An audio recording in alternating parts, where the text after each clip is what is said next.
Good morning, everybody. Welcome in to the NFL edition of The Closing Line for Sunday, December 9th, 2018. I'm your host, the big man on campus. We're going through every NFL game, getting you ready for kickoff here in about an hour here at SBR. Hope you had a great weekend and are having a great weekend. Let's make it a little bit more profitable.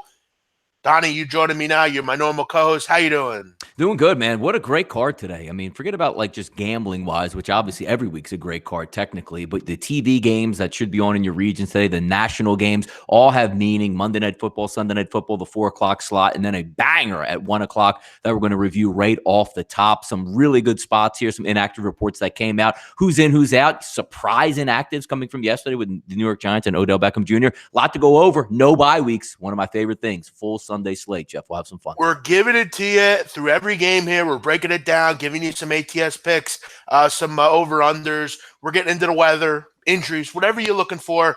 We got you covered here at SBR.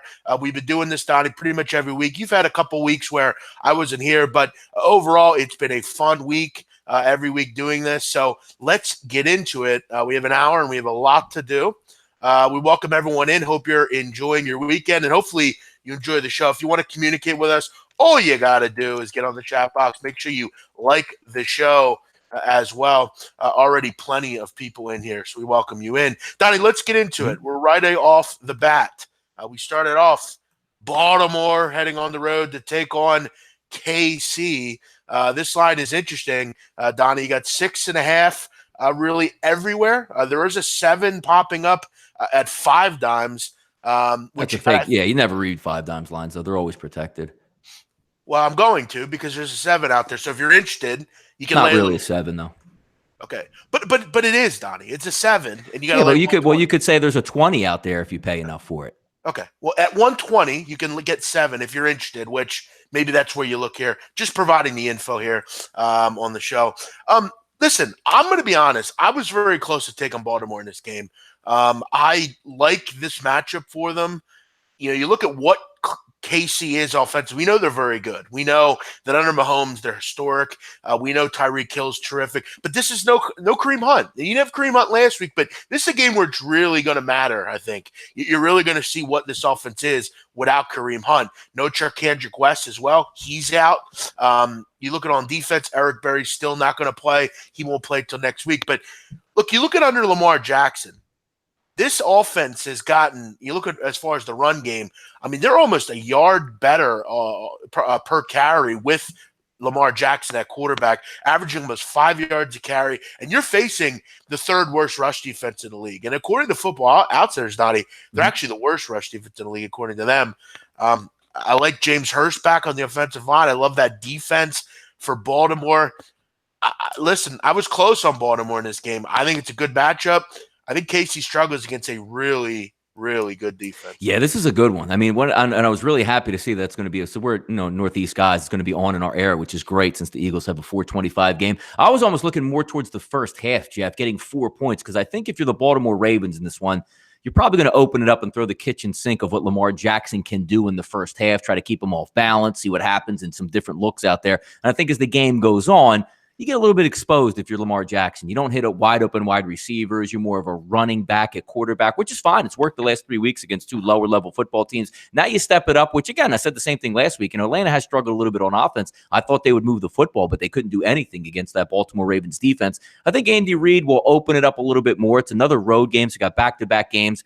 And I think this is going to be a tough one. I actually got really excited when I saw Joe Flacco was supposed to be active and can he take snaps today because I'm really interested to see what Marty Morningwig and that offense does when Joe Flacco resumes at least half of the snaps and then you have half of the snaps for Lamar Jackson. I actually think that can work in some sequencing down in the last stretch heading into the playoffs. But this is a good one because you're all right, Jeff. Here's what the front for Kansas City is not as bad as most people would think. You know, the D Fords of the world, they play decent football. Justin Houston, they're big, strong guys on the opposite side. Here's the problem that you have, Jeff, and here's where the problem's going to be. Gus Edwards going to be running downhill. So let's just say, you know, Marshall Yanda is pushing people around inside, which he usually does. Who's that second line of defense for Kansas City? Anthony Hitchens been terrible this year. O'Daniel, I mean, we're talking about guys that are like straight off the scrap heap, so to speak, in the way that NFL standards are held. Now, if it was coming downhill, Jeff, and you had, you know, Leighton Vander Esch and, you know, some other linebackers in the NFL, so you know what? Luke Kuechly in the middle, They might be able to handle this, but I think that's where this game is going to be won. Can that front seven for Kansas City impose their will up front and say, you're not running for 7 yards a pop right up the middle. We're going to force you to pass the football. Yeah, they're really bad on defense. I mean, you look at overall 5.1 yards a carry, and that's really the thing, Don. It's very basic here, but you got to go with what makes sense to me in this game. And I just don't think the Chiefs can stop the run. You look at the last few games. Ravens have really eaten up bad rush defenses, and they should. They're a good rush offense right now with Lamar Jackson. You wonder though.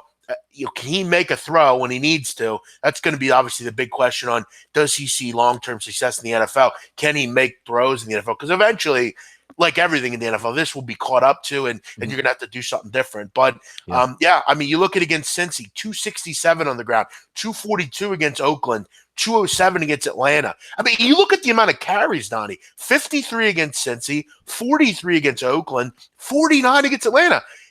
They're running a lot. I mean, this is amazing what they're doing. And look, I'm seeing 6 points. You can get 6.5 really everywhere. If, again, you're in the business of buying half a point, you can get to 7. I feel really good. I like the 6, frankly, Donnie. I think they go in there. I think this is a 27-23 type of game. I think they go in, hang right there. I think this comes down to the 1 or 2 final possessions. Yeah, I think it does. I think it's a lower scoring game, and I think we can agree. Pinnacle opened up at 53, and then you have Chris open up at 49, sitting at 49 and a half, so mostly across the board. And I agree with that. It's cold, but there's not going to be much wind. It's all a matter of what Kansas City is going to be forced to do, because if you are the Baltimore Ravens, and you can come out and control tempo in the first half and keep it close and lean on that defense and say, you know what? All we need is a play.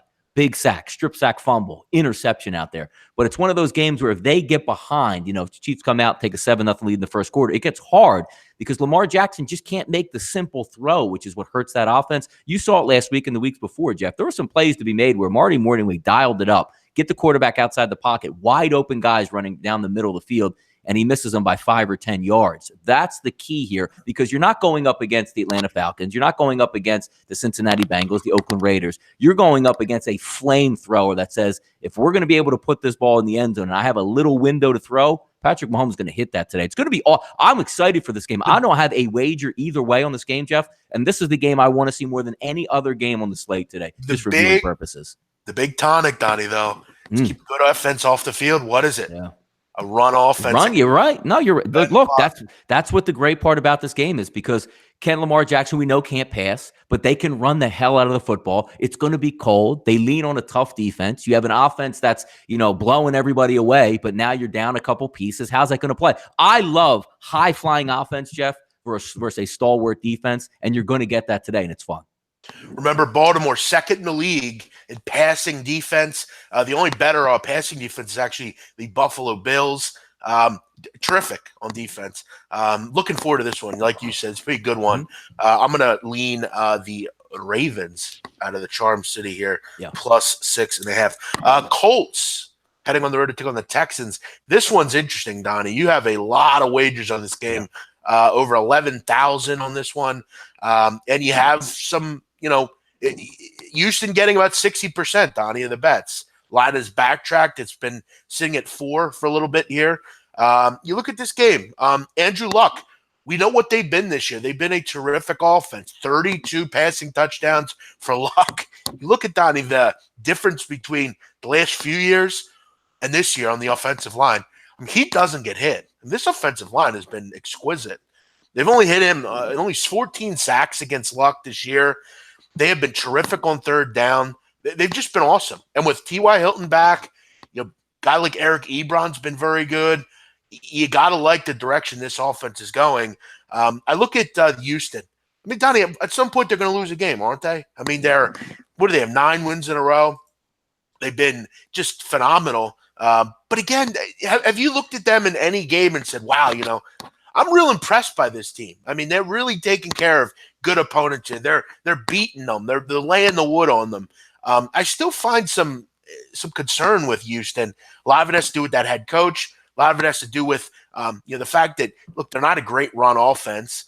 They have Hopkins, who I think is the best receiver in the league. But this Colts defense has been a bit underrated, Donnie. I think 4 points is a bit too much. I think Indy wins. I just have that feeling where I mean, they've beaten up teams. They have a nice win streak, but now you got to get an opponent in here. It's a divisional game, big game. I like Indy a lot in this one. It's definitely a really good game, and it's another one that you can take a look at and say you can see it going either way. Line opens up at 4. The majority of the bets, I mean, not a heavy sway. It's not like 75-25, but the majority are betting Houston. That line, spiked a little bit during the early of the week. What, 5.5? You might have gotten to that. Now it's back down to 4. T.Y. Hilton is playing. We'll see how healthy he is with that shoulder injury. But, say what you want about the Texans at home. They are pouring it on defense. They're going to get after Andrew Luck. The one thing that makes you a little bit timid, and again, it is a spot betting league in the NFL, so you can't take a lot from what you gained last week saying, oh my God, Jacksonville stinks. They didn't even score versus Jacksonville. You have to sort of throw that out, but it does make it tough that you do go to Jacksonville and you play in a tough environment and you get beaten shut out. Now you got to go back down on the road again in division again and play another tough defense on the road. That's going to be tough to do. You're going to see the metal and the play calling this week from Frank Reich and see if, Andrew Luck really has the goods because they're outmanned on offense right now. Their offensive line has been playing very well, but that's more of a product of Andrew Luck not holding on to the football and the play designs by Frank Reich having some quick outlets right off the snap. You got Jonathan Joseph, Kareem Jackson playing as well as anybody in the NFL, and then you have Wright, the other cornerback that you can pick on. If you're looking at the Texans overall on defense, they should be able to get pressure. They should be able to get after the quarterback, but can Andrew Luck evade? Can they dial up some play calls to get after? We know one thing's for sure, Jeff. Houston's looks pretty good on offense, integrating Demaryius Thomas into the offense. Obviously, Nuke Hopkins to you, Jeff. I mean, you top 1, 2, 3 wide receiver in the league. He's going to get his lion's share out there. But this is a road game. This is a division. This is also an elimination game for the Colts. If you are the Houston Texans, Jeff, and you take a loss here, you might take a deep breath and say, all right, let's just get back on the horse and win this division. You lose for Indianapolis today, Jeff, you're making plans to go to Hawaii already. Yeah, no, it's obviously a huge game, and that's a great point. But I found something interesting that you said. You said you think the Texans get pressure. Interesting. I mean, obviously we know what they have up front there, but as I said, this is a offensive line that has been among the best in the league. I mean, they're not. Andrew Luck's not getting hit. That's one of the reasons he's been so successful.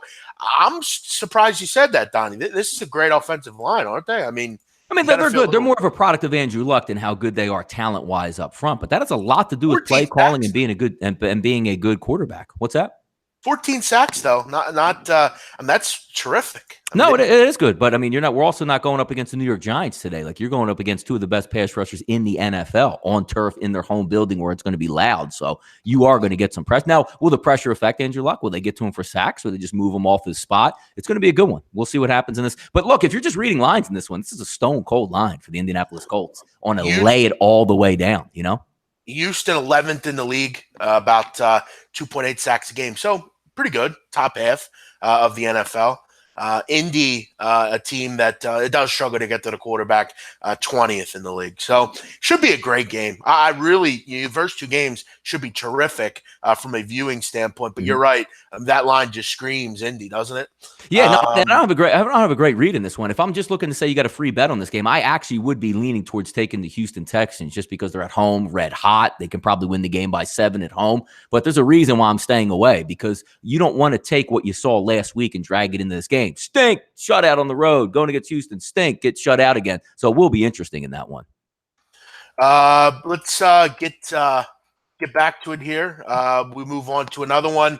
We got New Orleans heading on the road to take on Carolina heading on the road to take on Cleveland. Carolina, this one's around a pick 'em. I mean, it depends who you look. Pinnacle has one. BetOnline has one. Sportsbook has one. Pick'ems and ones available. Total is at 47.5 or 48 most places. Carolina, Donnie. Look, for me in this game, if you're Carolina, you've had issues on the road. I mean, if they won a road game this year, I don't think they have. This team also, if it's me, I'm running the football. I mean, you look at Carolina, I mean, their run offense has been fantastic. I mean, they've been able to move the ball, 5.5 yards a carry. Cleveland has clear issues against the run. If you're Cleveland or if you're Carolina, why not run the football here? I don't know. I don't know why you're even involved passing the ball. Run the ball with Carolina. Cleveland can't stop you. I think on the other side, I think Mayfield will be able to air it out against a very average Carolina secondary, actually not even a great secondary, a poor secondary. I think we see points in this game. I don't think either defense can stop the opposing offense, Donnie.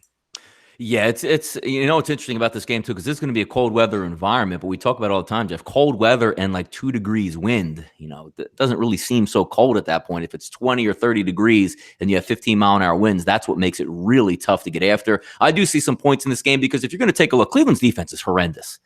I know they have some talent. They have a lot of high draft picks. They can rush the quarterback every once in a while. But now you're going to take their overall best player outside of, Myles Garrett rushing the passer. You're going to take out Denzel Ward. He's not going to play today on an already depleted secondary. That just says, barring nuclear blow-ups like Cam Newton had last week, which he can, he's on the road, so he's, he could have back-to-back blow-up weeks. They should move the football up and down versus that Cleveland defense this week. Cam Newton's bum shoulder, and I do think there's something to that there, but it's more of, we know Cam Newton's a big crybaby, so if we pour it on and say his shoulder's fine and he's playing bad, he could go south really quickly and end up saying, I want to be traded out of Carolina. So they're going to pick up for their baby quarterback and say, hey, his shoulder really does hurt. His shoulder really is a big problem. Wasn't the problem 2-3 weeks ago when they're winning football, or being at least competitive in football games, thinking they'll make the playoffs. All of a sudden, he stinks, so they have to say his shoulder is really bad at this point. But yet again, he's practicing all week and he's going to play in this football game, so how bad could it possibly be? But I do think there's points going to be scored in this game. I think Baker Mayfield should have a decent day. Those wide receivers on Cleveland should get some room to operate.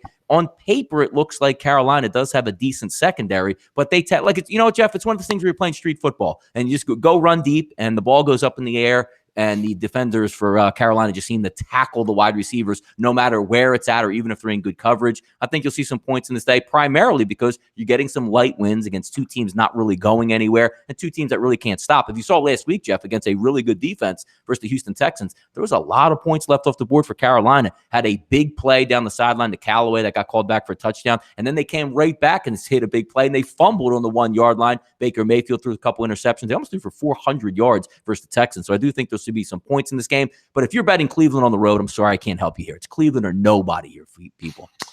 Carolina, again, you have to run the football. Cleveland 136 allowed per game on the ground, 4.8 yards a carry. But Carolina, I'm still worried because I say to myself, can this team win on the road? I don't know if they can, but would it surprise anyone if it's like, oh, good old Cleveland letting Carolina win? You're right.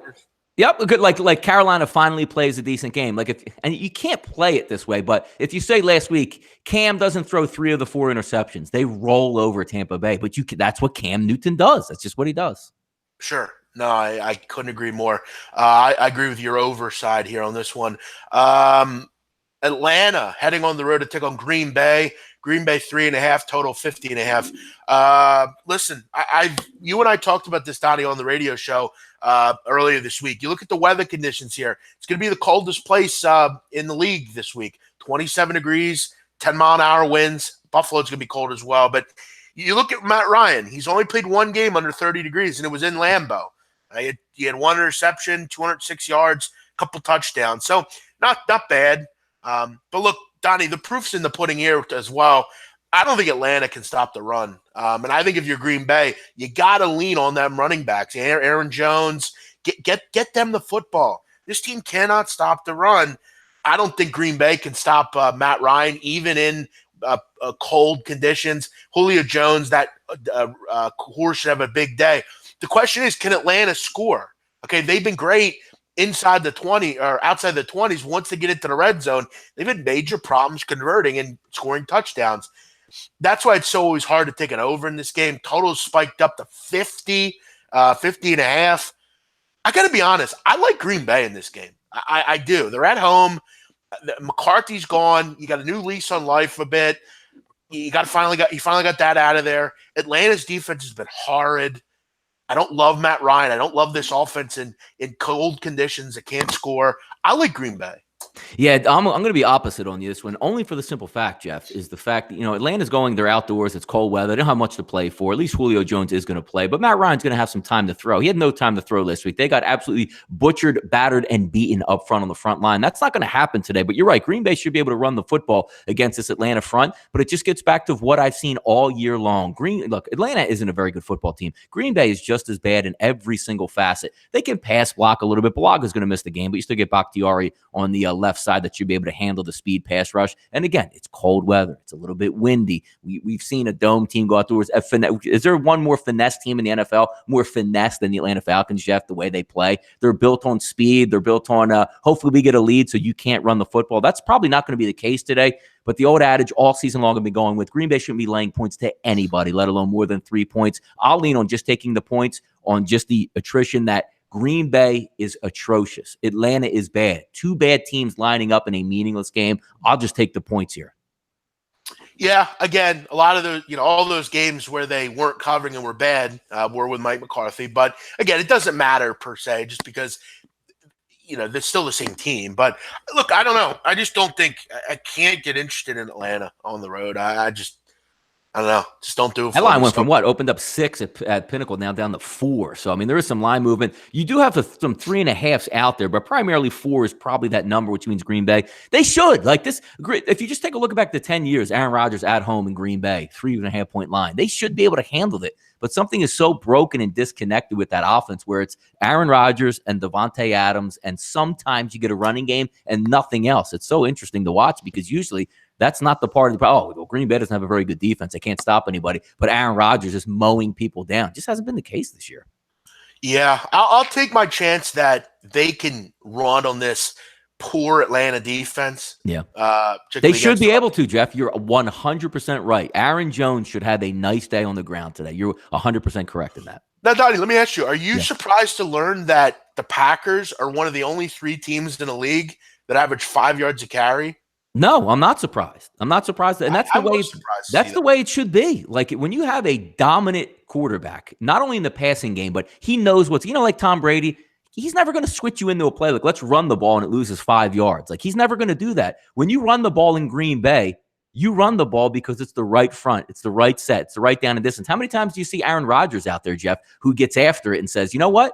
I'm just going to run. Oh, it's just a running play. I'm just going to pull it out of the pocket and throw it on the outside. It's amazing when you watch it. He always has them in the right spot. And Aaron Jones is a pretty talented back.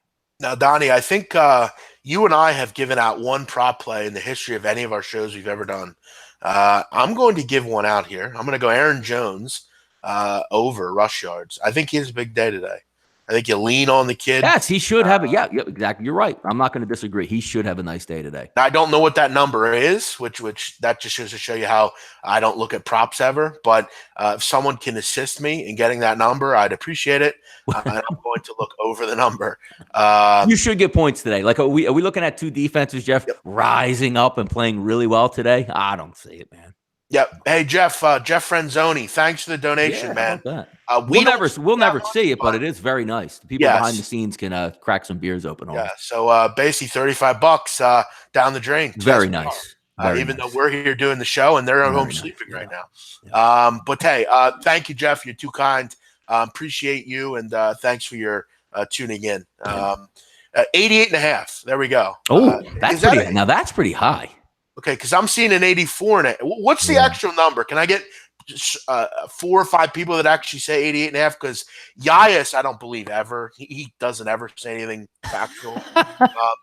Okay, 84.5. I had to figure he was lying. That's what he does. 84.5. I see a couple. I was going to say 88. I'm like, wow, that's getting up there into like. I think really props, Donnie, a lot of the time are really all about the book you have. Yeah.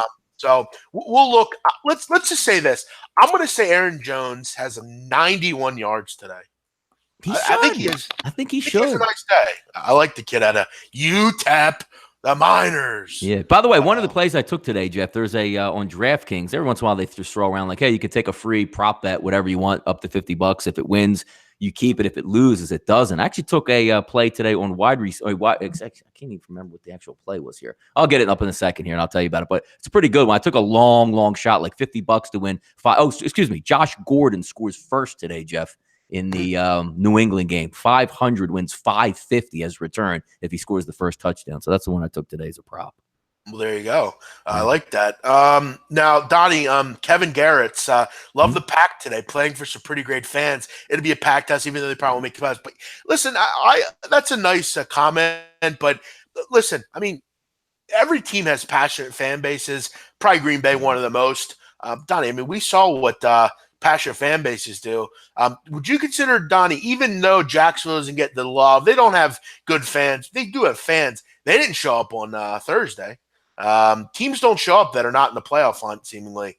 Who? It's hard to Who are we envision talking about? any team. He says that they're going to play for their fans today. I don't think that. I don't know about. I mean, they have some of the best fans in the NFL because they sell out, and that's the only thing again, in town. But I don't know if they're going to get a charge out of that. And sometimes you might get a bump because your coach got fired, and you want to say, "Look, it wasn't the coach. It was the coach's fault. Watch, we'll fire the coach. We'll go out with a big win." But when we're talking about big win, it's Atlanta. Like this isn't like we need to win out to get in the playoffs. They're done. Green Bay's done.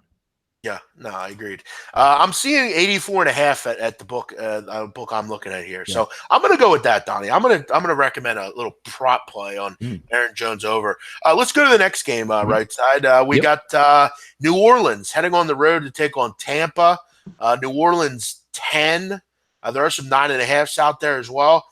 54. So if you like New Orleans, Donnie, you want to look towards Bet Online.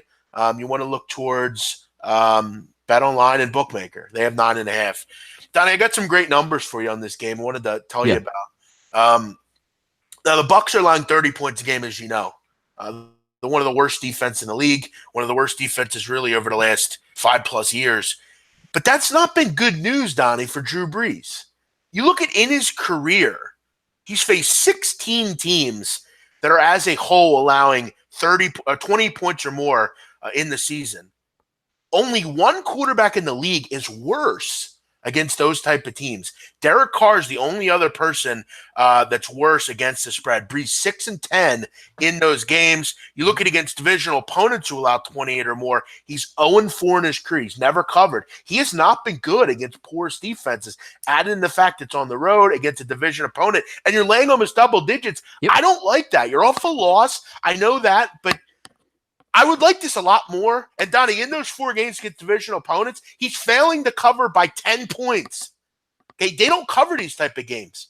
But Deshaun Jackson's out, and that pisses me off because I'd like to have him. But you still have Godwin. You still have Mike Evans. Humphrey's been great. Yeah, you look at it in a weird, crazy game, which this seems to be. I like the Bucs. Yeah, no, and there's some statistics that back that up as well. I mean, you take a look at the last 7 trips down with Drew Brees to Tampa Bay. New Orleans is only 4-3 straight up and have not covered a single spread over a touchdown, Jeff. 26-20, 35-28, 16-14, 23-20, 24-17, 16-11, 31-24. What's that say, Jeff? Every time they go down there, regardless if they win or lose, it's going to be a close game, and you're going to give them close to 10. Jameis Winston playing some decent football. You get a little bit of rain in the forecast, a little bit of wind, dome team going outdoors, trying to right the ship. Maybe they lean on their running game. And the NFL, Jeff, as we always know, it's not really about style points, is it? Just get in there with the win, man. Just get in and out with the win. I think they do that, but I'll take the double digits. If you're going to throw me 10 out there in a division game on the road, especially the way it's lined up the past, decade or so, I'll take the points in this game because I think Jameis Winston is playing good enough football that he can keep him in this ball game. And let's not forget, I know a lot of things have changed. They beat this team already early in the year, so it's not like they're scared of them or something. Yeah, you look at weather in Tampa, rain coming in at about a half an hour. Looks to be at about 1 o'clock. Rain's going to get going. So, I mean, you're going to have some thunderstorms in this game. You're going to have some rainy conditions. Temperatures are great, but you're going to have some elements to deal with here. Double digits. I don't like those numbers for Brees against, and Donnie, look, you know how good New Orleans is against the run. I mean, they're only giving up. Well, I like the under in this one too, as well. I like the under as well, the under 54. I mean, New Orleans only giving up 75 yards a game on the ground, but you look at against the pass, Donnie, almost 280, 30th in the league. They are a stark difference against the run and against the pass. I'd expect Tampa Bay, per usual, to air it out.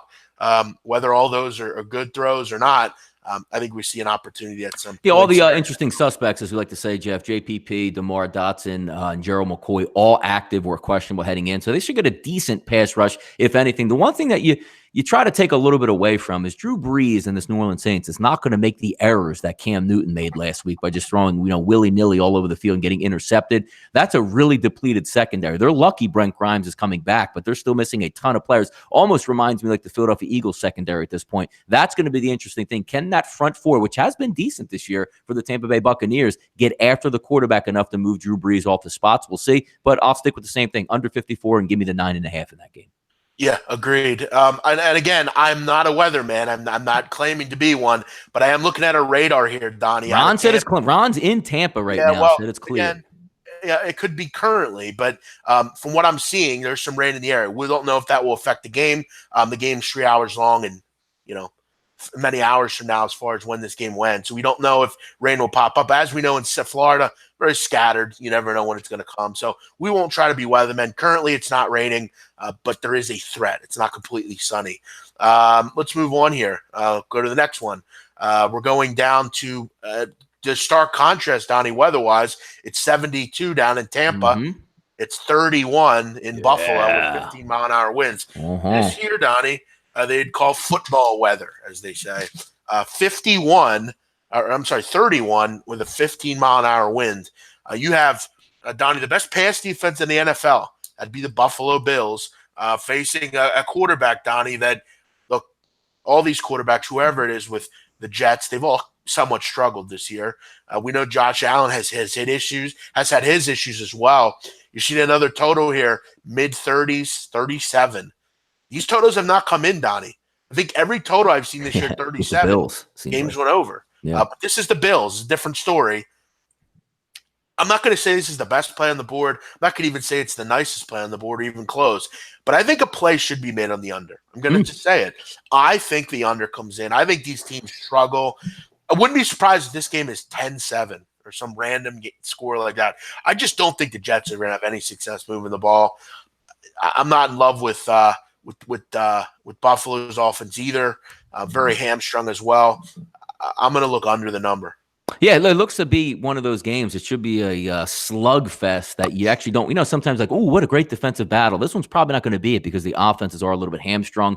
It's just going back, like Josh Allen, I think right now is a better overall quarterback than Sam Darnold. In the future, I mean, that's going to be told and see what's going to take place. But right now, a quarterback missing a month, a rookie going on the road, a West Coast kid in tough conditions, very cold, very windy, very weather. And the Bills fans are going to turn up. They're still excited because the team is playing decent. Last week, they probably could have beaten the Miami Dolphins, but didn't. They moved the football very efficiently last week. Shady McCoy looked good. I think that's going to turn over today. And basically, Jeff, I'm just going to say the Buffalo Bills defense, which has been outrageously good this year against the pass. And I just don't think the Jets are going to say, let's just line up and run the football and beat the Buffalo Bills. I think Shady McCoy, I think he's going to have a decent day on the ground. I think they'll control the game. Are the Bills capable, Jeff, of blowing anybody out? Probably not. But I see the Bills winning this game by a touchdown. I just think they're better overall in this type of environment. And I'll take the rookie going on the road any day of the week and bet against him when he's going against an elite defense like the Buffalo Bills have been playing. Exactly. I mean, you look at Buffalo, Donnie, they have been terrific against the pass. 187 a lot of games. Amazing.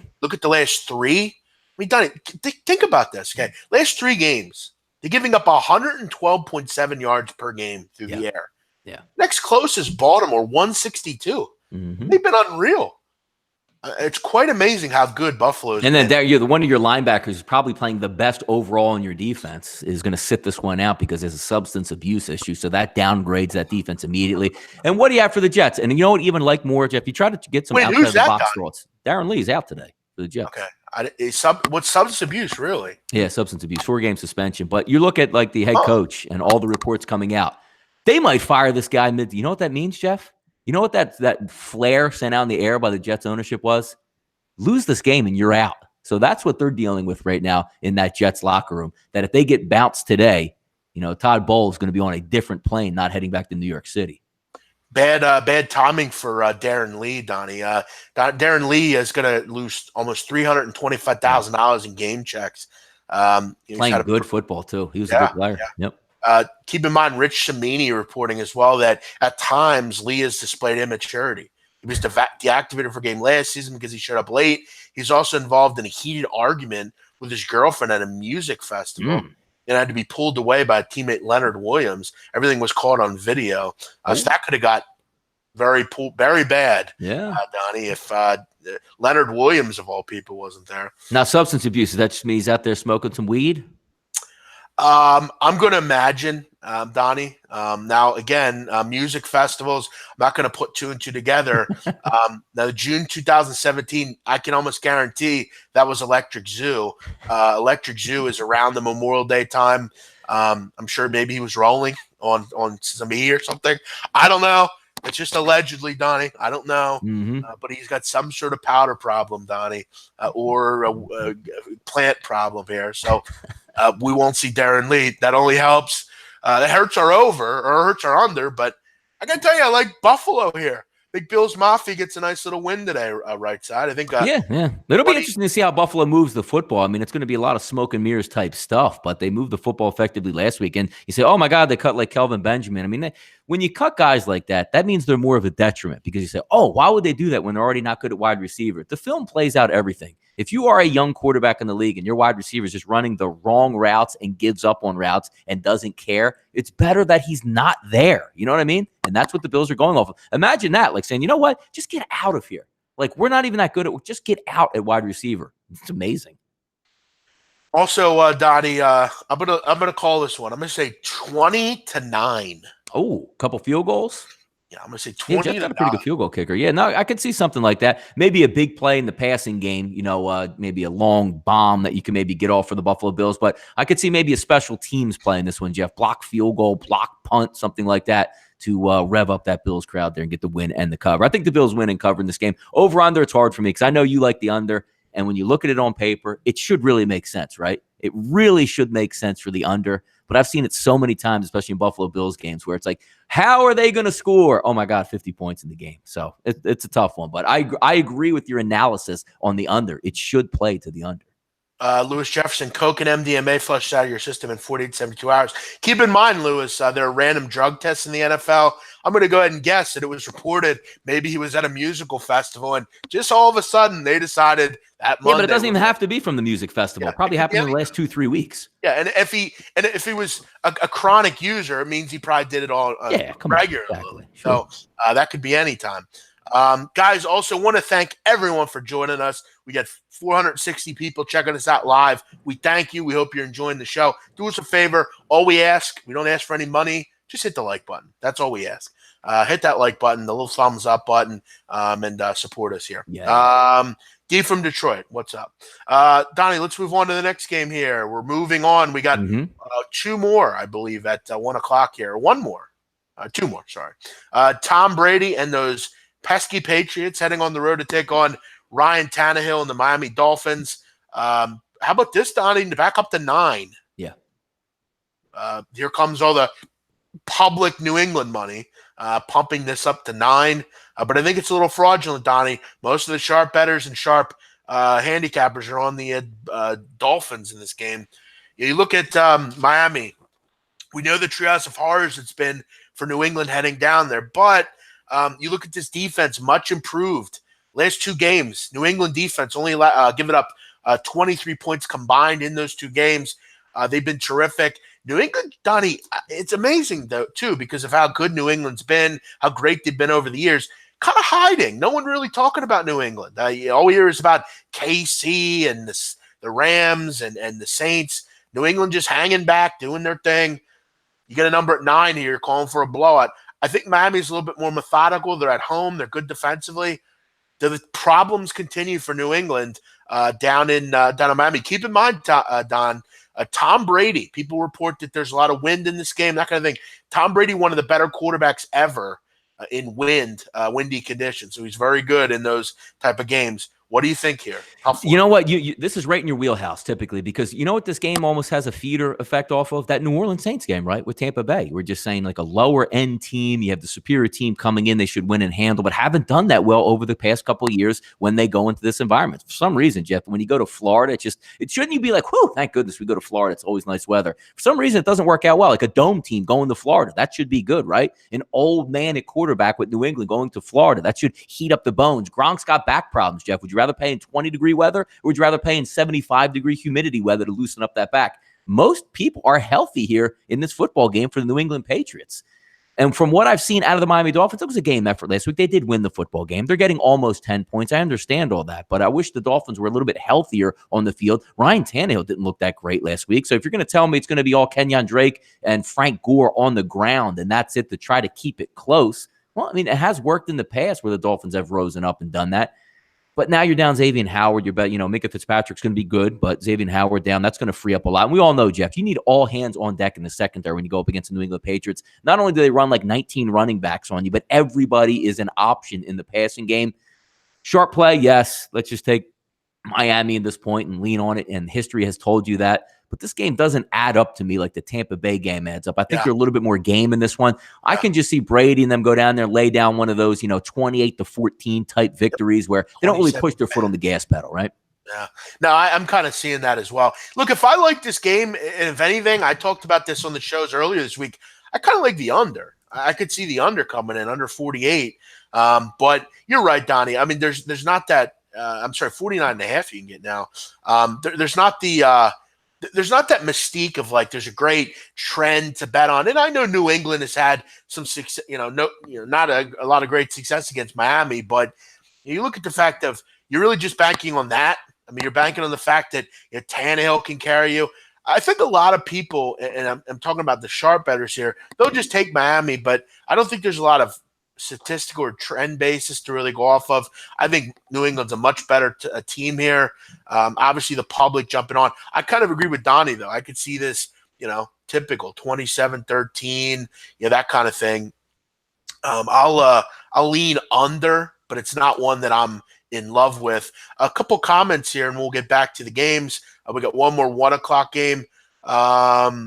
Tannehill already proved he was a giant waste of money. Yeah, I don't disagree with that. Again, 460 plus in here. We thank all of you. Such a great group here, and we appreciate all of you checking in every week here. What else do we got? We'll shout out a couple people. Evan MC, Matt Adams, the big guy Bubba. The big guy Bubba. Nice name. Welcome in. William O'Connell. We got Emza, Kyle Hamburg. Kyle Hamburg, I'm not sure if he's still drunk after celebrating a big championship down in Atlanta. Atlanta United finally bring Atlanta a big-time championship. Now, the Thrashers, long gone in Atlanta. Braves haven't won in a long time. Falcons pissed away a 28-3 lead a couple years ago. But, hey, you know what? A championship is home, and it's in Atlanta. Shout out to the United, the best team in the MLS all season. They get the chicken and bring a championship. Thanks, Bubba. Appreciate it. Super Alpha Fitness. Welcome in. Gerald, Jim, Ganja, Troy. Are you anytime you're in Charlotte, says Evan, come break some bread. I'll remind myself of that. Thank you. Donnie, we'll get to the next one. Big Man, John Green saying Big Man is better than Jackie Aprile. Random. Now, Very Donnie, random. How about that? Now, Donnie, what would you think in a matchup? Who do you want, Big Man or Jackie Aprile? Weird. What are we matching up though? Yeah, I don't know. Are we fighting? Are we like saying, who's going to make a move first? Like, what extra fighting? Shout out to the Miami Northwestern state champions down in 6A in Florida. Northwestern, yeah. Great Trey checking in to shout out to those kids. Trey, whatever. I was all excited a couple years back, and this is probably dating myself, but not too far in the 2000s. The Northwestern 7. How come we never got any national titles out of the Northwestern 7 that headed to Miami? Oh, well, we can always hope. Remember that, Jeff? That was the whole Ja'Cory Harris class. They brought everybody in. They were supposed to revolutionize change. And they beat Oklahoma in a big game on a September night in, I believe, September, October of that year, or the next couple of years, but never paid off as what we thought it was going to be. So, yep, guys, again, we thank you for the donations. Unfortunately, though, we don't see them. So you're just kind of supporting the channel. Keeping the lights on, Jeff. Keeping the lights on. Yeah, right? Sure. Good point. Let's move on. Final 1:00 game. Don't know how much we're going to talk about this one, but we're going to talk about it. We got the New York Giants heading on the road to take on Mark Sanchez and the Washington Redskins. Giants 3 across the board, total 40.5. No McCoy. Obviously, we know he's out, so it's going to be Mark Sanchez. No Odell Beckham on the other side, which is a big loss for the Giants. Donnie, Odell Beckham, you would have thought would have been poised for a big game. Josh Norman has struggled this year. Yes. He just has. Listen, I still don't think – to me, it's unreal that I'd consider laying 3 with the Giants on the road. I know how bad Mark Sanchez is, but I just can't really bring myself to lay 3. Gun to my head, I'd take the Redskins, frankly. They still are alive, Donnie, in the playoff hunt, regardless of who's playing or not. I'll lean Redskins. Doesn't it look like, and it's crazy too, because here's what I feel bad with, and I'm a procrastinator 90% of the time in the NFL, and there's reasons I do this, because when you look at the NFL over the week, mysterious injuries come up out of nowhere in the NFL. Ooh, he's not active on a Friday or Wednesday. Like you said, I'm going to jump a line on a Monday because I like this line. And all of a sudden Wednesday, hey, by the way, that guy hurt his knee in the game and he's, not going to practice. We'll see if he plays. How about just out of nowhere, Jeff? All week long, you're looking at this game going, let me get this straight. Washington lost like another 2 offensive linemen. So they're down to like their 6th string guards in this football game. Already, one single snap can send Moses out on one end or Williams out on the other. They're walking wounded on this team. You have Adrian Peterson, who's 90 years old at quarterback. You have Mark Sanchez that can barely even run an NFL offense at this point, and a banged up wide receiving core. You're going, oh my God, the Giants, they haven't laid down this year. They're laying 3.5 or 4. They should go in there and just play a normal game and be able to handle the Washington Redskins. And then you just throw all this nonsense. Oh, Odell Beckham's not going to play in this football game, and this and that. It's just a shame that when you get in early with all the great reads that you have, you take the key cog. And outside of Saquon Barkley should have a really good game regardless, but just the guy to open up the coverage is Odell Beckham. Just him to open up the coverage so everybody else can eat. He's gone. Now Josh Norman, Jeff says, boy, I don't have to deal with Odell. I can maybe get down on Shepard and say, you know what? You're not as fast as strong or, playmaking ability. I can hold you down. And let's not forget, Skin's got some pretty damn good safeties on this football team. So I don't know where the big plays are coming from for the Giants. Yeah, me either. Under looks pretty good here as well. Yeah. Let's go to 123, 124. Denver laying 3.5 on the road at San Francisco. 3 is mostly available, but keep in mind, 3's you got to lay some juice on. So we'll say 3.5, I guess. I don't. It really depends where you look. San Francisco going with Nick Mullins. Obviously, Donnie, not a guy not a guy I really like. Yeah. I'm surprised he's even in the NFL, frankly. And Nick Mullins, thought was an average quarterback in college. But, Donnie, the 49ers have scored fewer than 17 points in back-to-back losses. So this team is really struggling to move the football. Their offense stinks. They can't run the ball. Who are their running backs? Matt Breida? Breida's out today. He's not even playing today. Yeah, so I guess you have Alfred Morris as your running back. Ooh, shout out to 2012. Listen, this offense, and look, I hate to say it, but I said this at the beginning of the season. I love Garoppolo, but who the hell do you have on this offense? A bunch of bums, no big stars. Why don't you go out and get a damn receiver in the draft? I mean, I don't understand the decision making by this team in the draft. I just didn't. Now you look at the fact Breida's out. But they do get Godwin back. He was out with a personal issue. Are we too sharp in this game, Jeff? Are we trying to be too sharp here? No, I'm going to tell you what I like. All right, go ahead. Give me the fucking Broncos. There you go. No, I can't eat. Like, this is usually like me, Jeff. Like, wait a second, 33% of the wagers open up 5.5, 4.5, down to 3. But sometimes you just got to, outsmart yourself because you're saying one team, look, they are a little bit injured at wide receiver. Now they're injured, lost a cornerback. I understand that, but there's something about the need in the NFL to win. It's going to be a sterile environment out there. Like I like what you have, sleepy environment. The San Francisco home of the faithful, really excited, which I don't understand what home of the faithful even means in San Francisco anymore. I mean, faithful what? The team stinks at this point. Nobody shows up. You build a horrific stadium that's not even near San Francisco, but that's neither here nor there. When you look at this game, one team really needs it. And I understand just because you need it, you don't get it in the NFL. Beathard's in this football game, I'm going 49ers because I'm saying I have a kid that's been in there who will put his body on the line, make the right reads, is active, mobile, and can run an NFL offense. I don't know. Like, great. Nick Mullins threw for a lot of yards, Jeff, in the fourth quarter when they were down 30. Fantastic, man. Congratulations. You're basically asking Nick Mullins to win this game straight up for you to cover this line. I don't want any piece of it.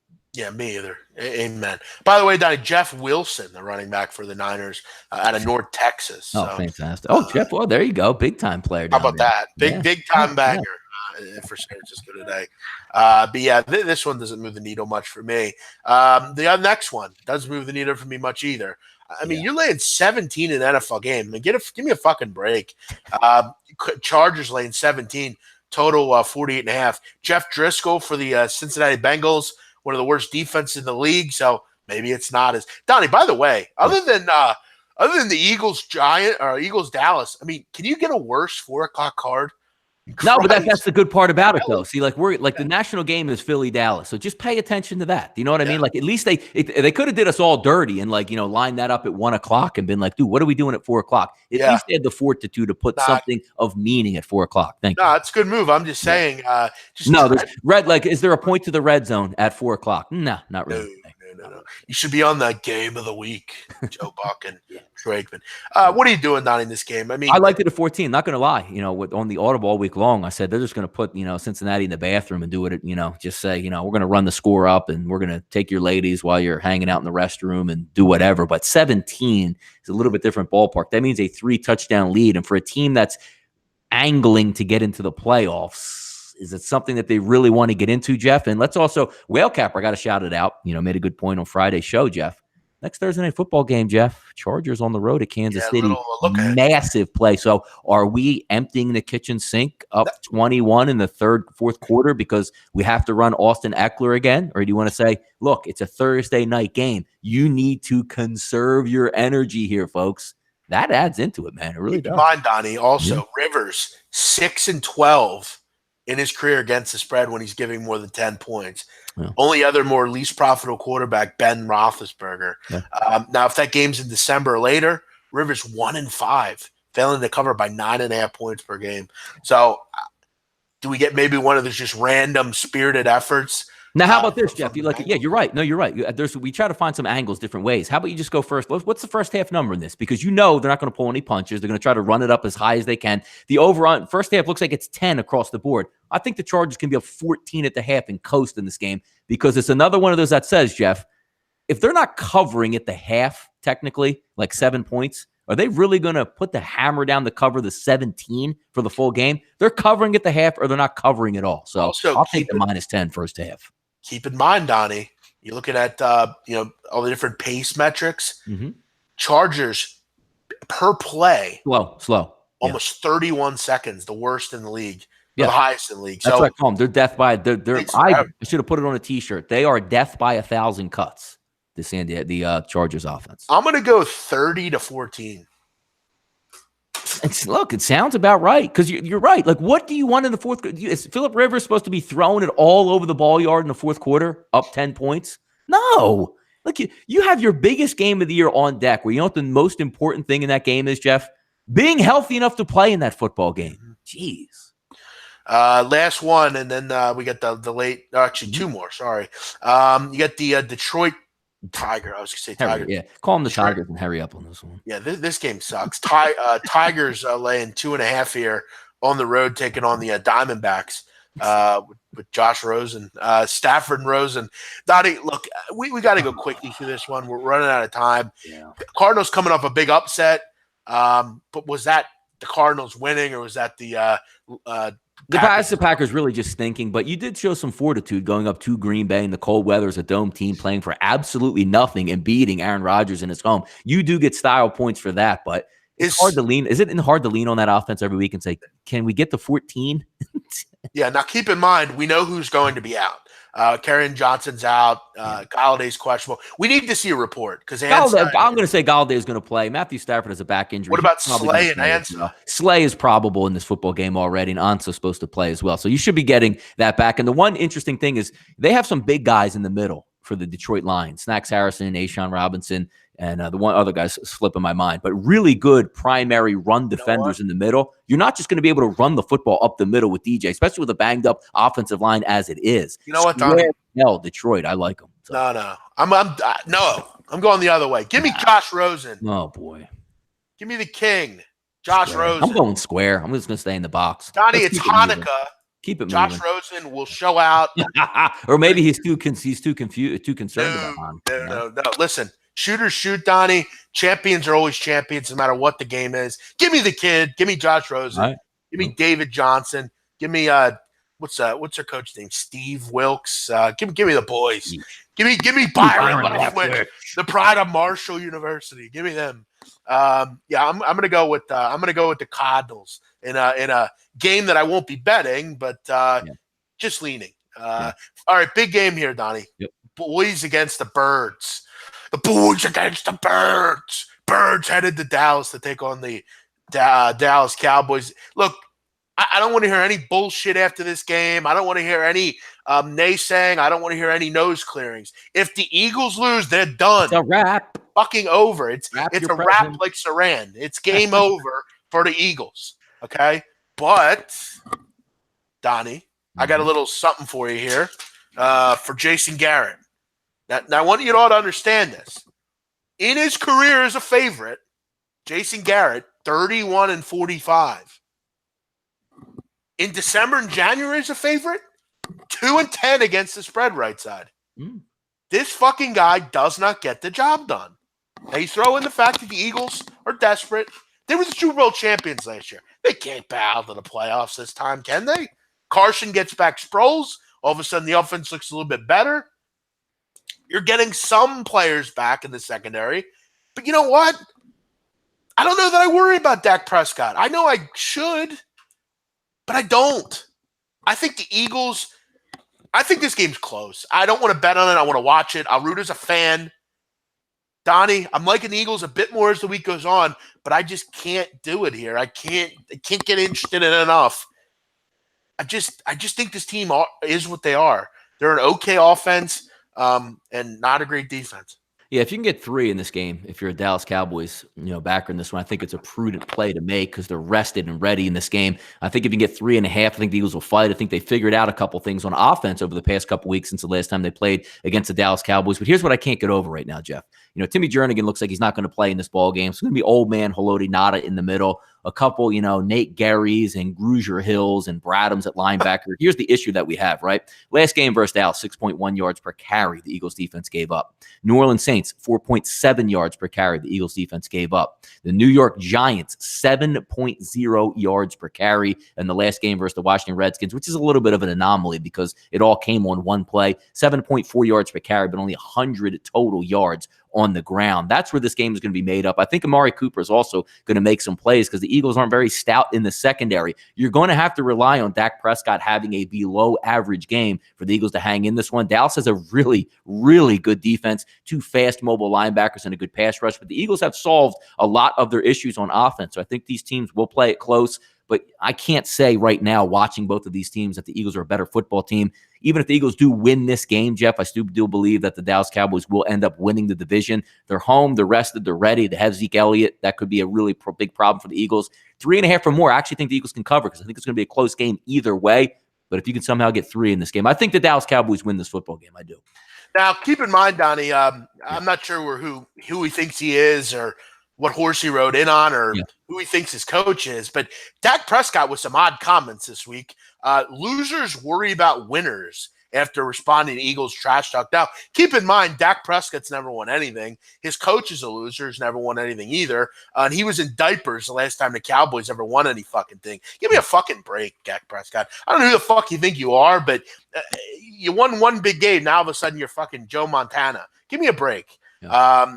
Eagles, they use that dog roll well, Donnie. They're a big dog today.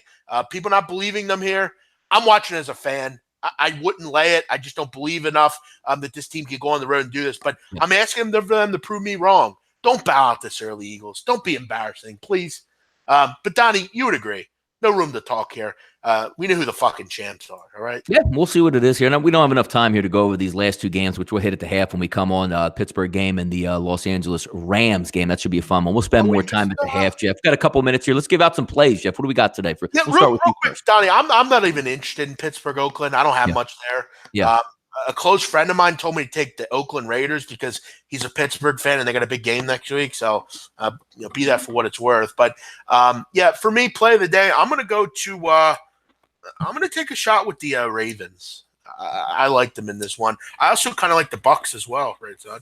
No, I agree with you. I'm going to stick with the first games there. Look, we're going to do it again today, Jeff. Ready? I'm going to take the under 40 in the Washington Redskins New York Giants game. If this game doesn't go under, strike me down, good Lord, right? Strike me down, because if Mark Sanchez opens up the passing game for some odd reason and they can protect him and Adrian Peterson gets those young running legs in this game and Saquon Barkley goes for 300 yards on the ground against a decent Washington defense and Sterling Shepard is amazing in Odell's absence, strike me down, Jeff. 1 o'clock play under in Washington and the New York Giants. This game better turn out to be 17-14. I'm going down there with some pitchforks, and we're going to Yeah, I'm going to go with the Ravens plus 6.5. I think they beat the Chiefs. Lock it up.